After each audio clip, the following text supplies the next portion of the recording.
Adventist Broadcasting Network, ABN.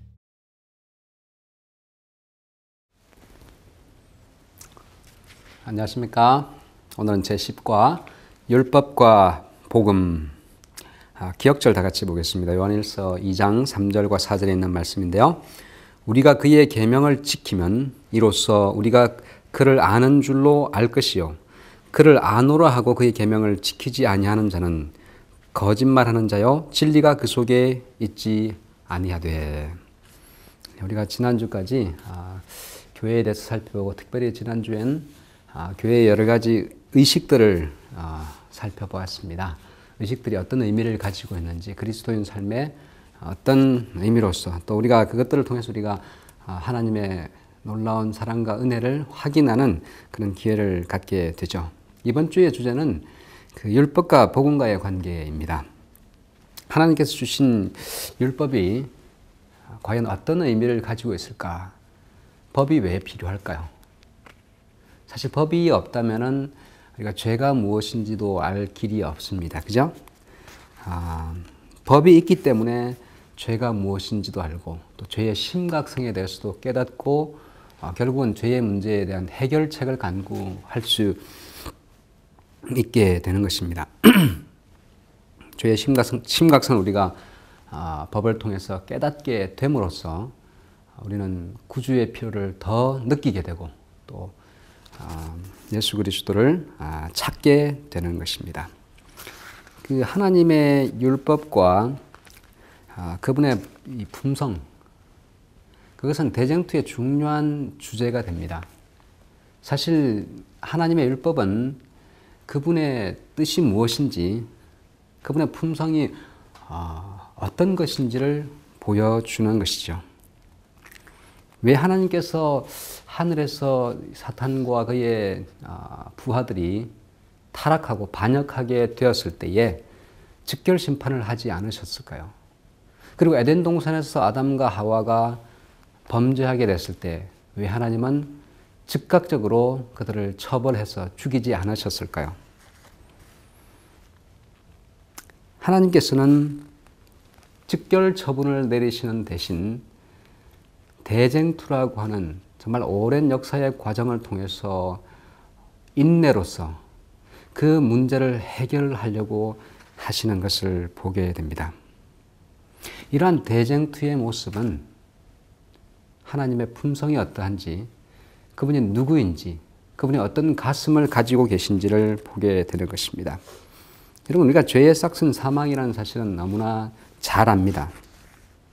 그런데 하나님께서는 단순히 죄가 이런 결과를 초래했기 때문에 그냥 죽이고 끝내시는 것이 아니라 정말 용서와 구원이라는 선물을 준비하시고 오랜 역사의 과정을 통해서 대쟁투를 통해서 그것을 해결하시고 문제의 근원을 해결하시는 그런 모습을 보게 됩니다. 만약 범죄 당시에 하나님께서 모든 것을 다 죽이시고 그냥 그 자리에서 즉결 처분을 하셨다면 어떻게 되었을까요? 간단할 수는 있죠. 그러나 만약에 그렇게 되었더라면 온 우주가 하나님을 섬기긴 하겠죠. 그러나 그 섬김은 자의적인 것이 아니라 두려움에 의한 것이 될 수 있을 것입니다. 하나님께서는 좀 미련해 보이는 방법으로 정말 그분의 품성의 모습을, 정말 그분의 본성을 드러내시면서 사랑과 인내로서 인간과 또 사탄이 저지른 그 죄의 문제를 해결하는 길을 여셨습니다. 율법의 본질이 무엇이고 율법의 목적이 무엇일까요? 율법과 복음은 과연 어떤 관계를 가지고 있는 것일까? 사실 율법과 복음에 대한 관계를 잘못 이해하게 되면은 많은 경우에 그리스도인의 삶은 고통이 됩니다.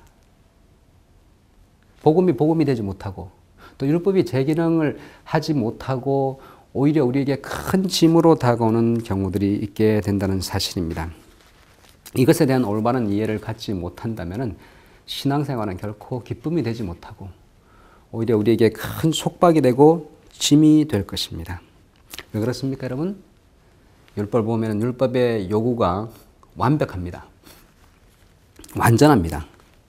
율법은 이렇게 완전한 것을 요구하는데 나의 모습은 언제나 부족합니다. 그런 율법의 온전함과 율법의 그 완전한 표준과 나의 그 미치지 못하는 이 사이의 괴리 때문에 결국은 잘못된 율법과 복음에 대한 이해를 갖게 되면은 신앙이 우리에게 큰 짐이 된다는 사실입니다.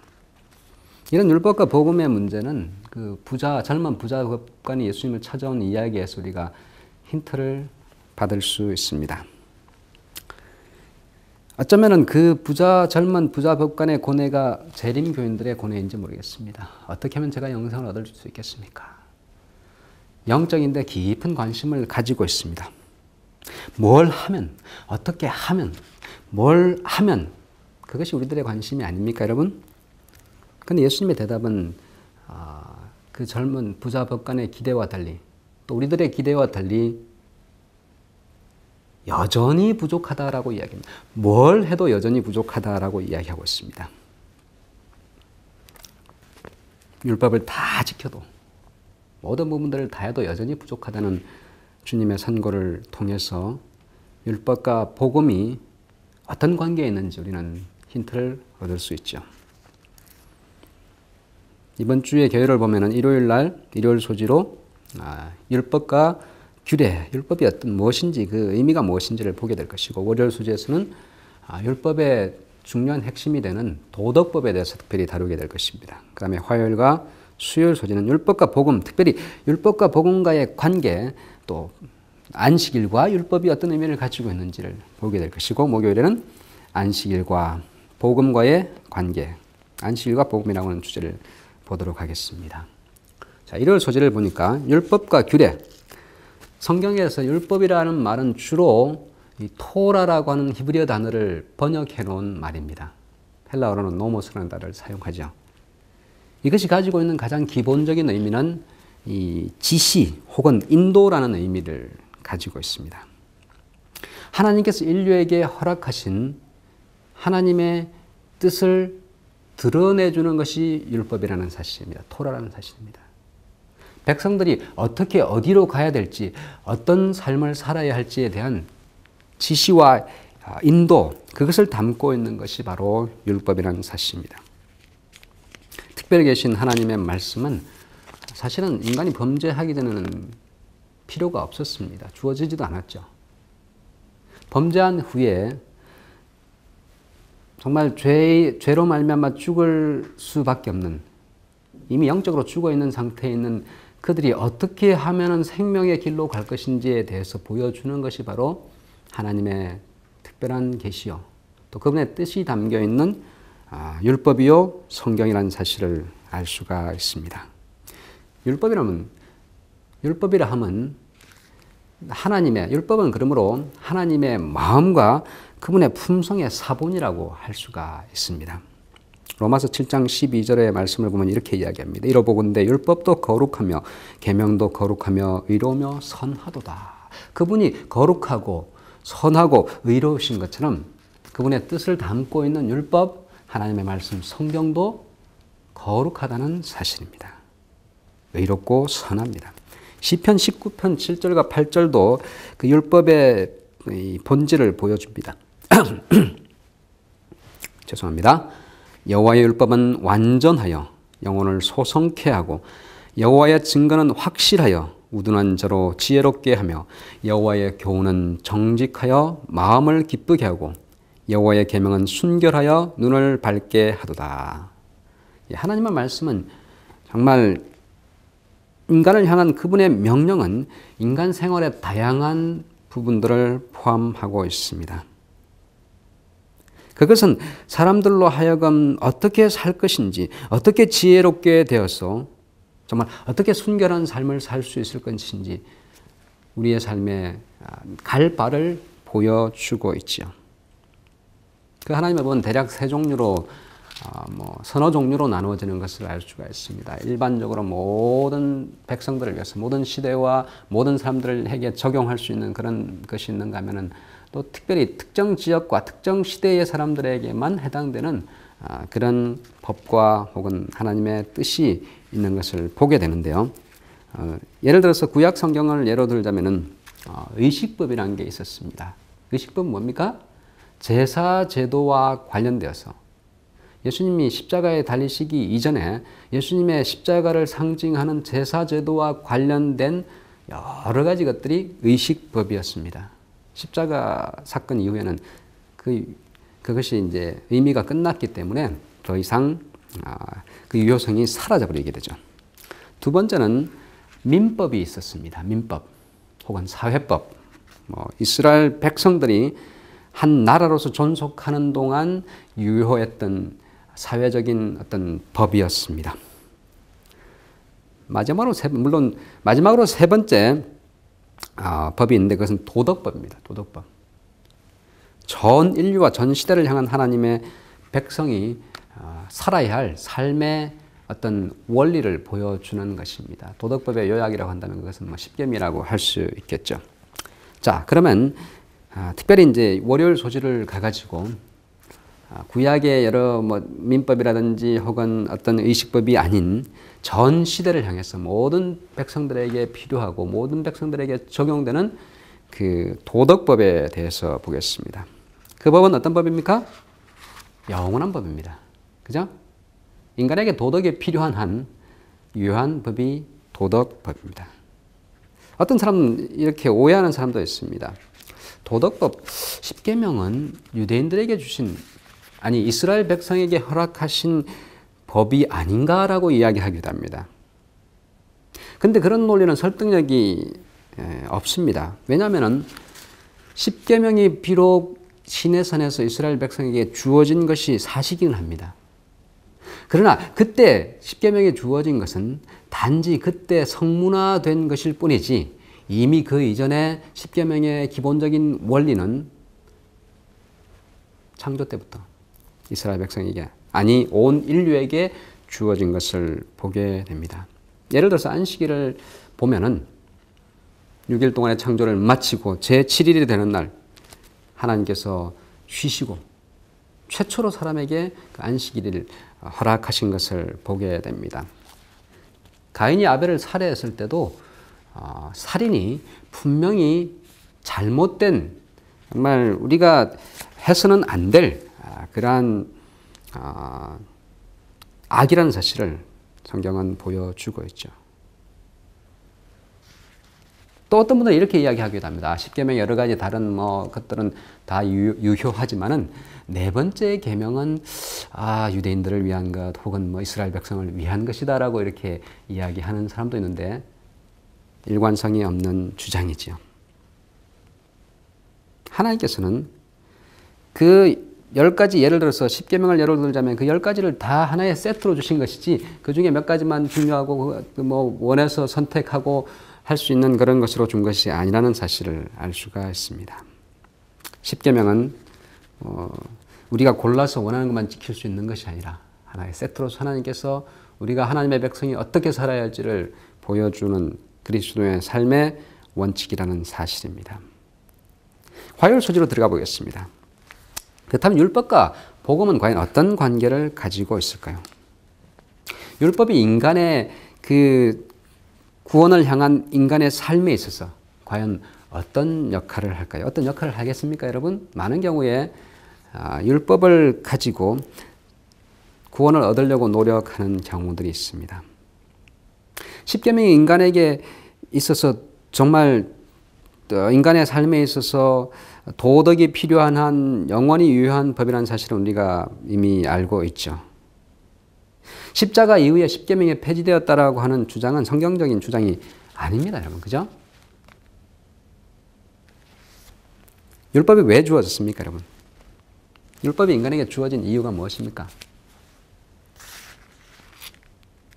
율법과 법원에 대해서 우리가 생각할 때 반드시 짚고 넘어가야 할 것은 율법을 하나님께서 주신 이유가 무엇이냐 하는 것을 다시 되새겨 볼 필요가 있습니다.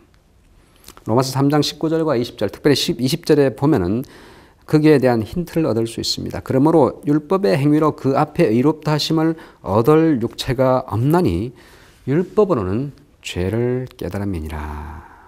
여러분, 완벽하게 하나님 앞에서 율법을 순종하고 100% 율법을 지켜가지고 하나님 앞에 너는 오케이라고 하는 오케이 사인을 받을 수 있는 사람이 있을까요? 없습니다. 아무도 없습니다. 십계명, 하나님의 계명, 하나님의 율법이 사람의 삶에서 하는 역할은 그럼 무엇일까요? 복음적인 율법과 복음의 관계에 있어서 인간이 구원을 향해서 나아가는 삶의 과정에 있어서 율법이 하는 역할은 과연 그럼 무엇일까요? 그것은 바로 죄에 대해서 처절하게 깨닫게 하는 것입니다. 율법은 마치 거울과 같은 역할을 한다는 사실을 알 수가 있습니다.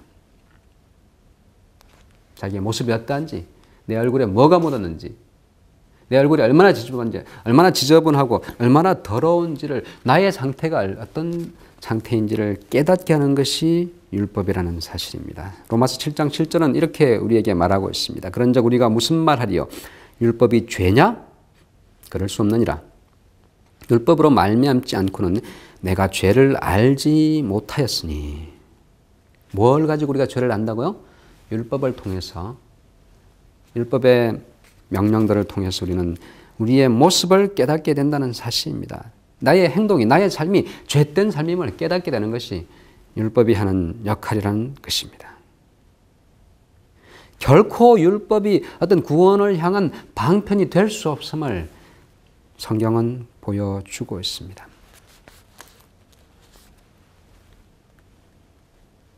많은 경우에 대부분의 이단은 율법을 발판으로 삼아서 구원을 쟁취해 보려고 하는 모든 시도와 노력은 성경이 가르치는 구원의 원리가 아니라는 것입니다. 여러분, 안식일을 지킴으로, 율법을 지킴으로, 안식일을 지킴으로 구원을 얻을 수 있습니까, 여러분?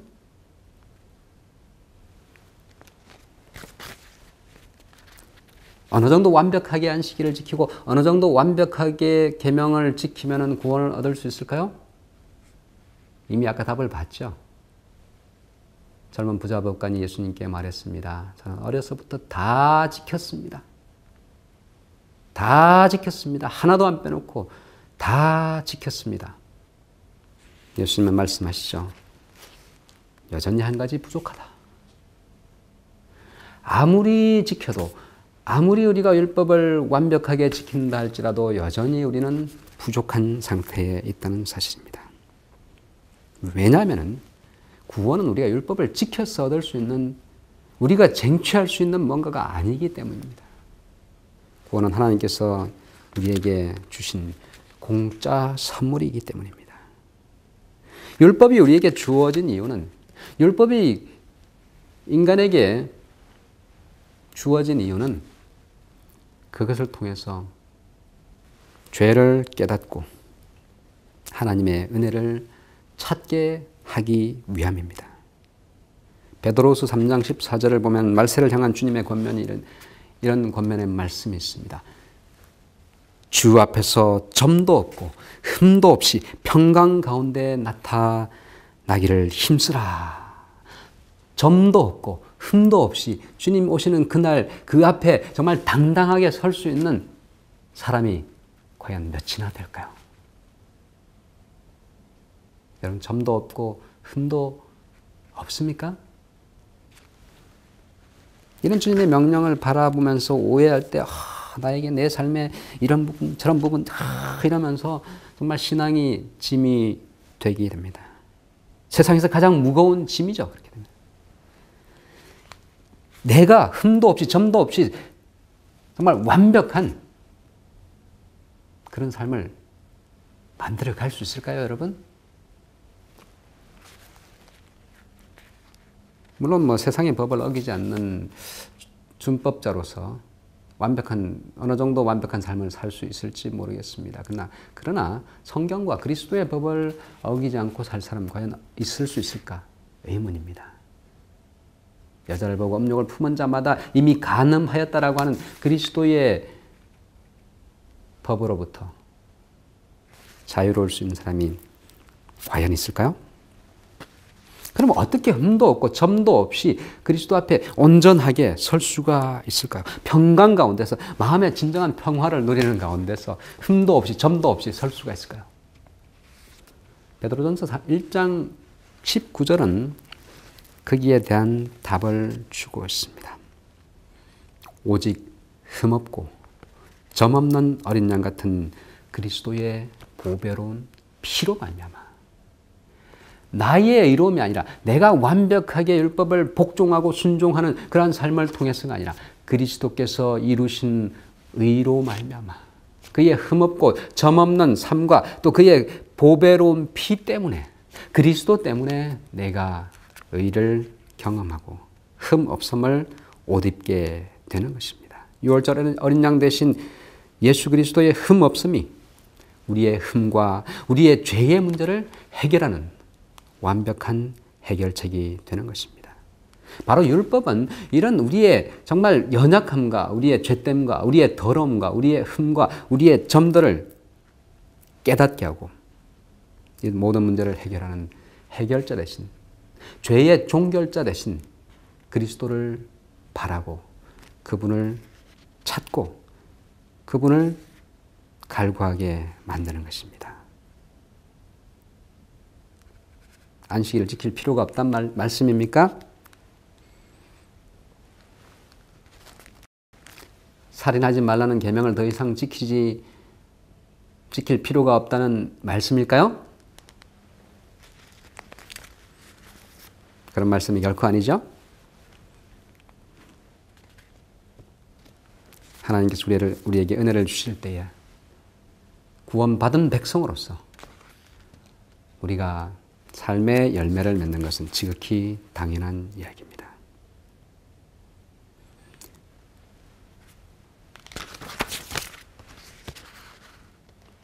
목요일 소지로 넘어가겠습니다. 안식일과 복음. 안식일이 하나님의 백성에게 주어진 의미가 무엇입니까, 여러분?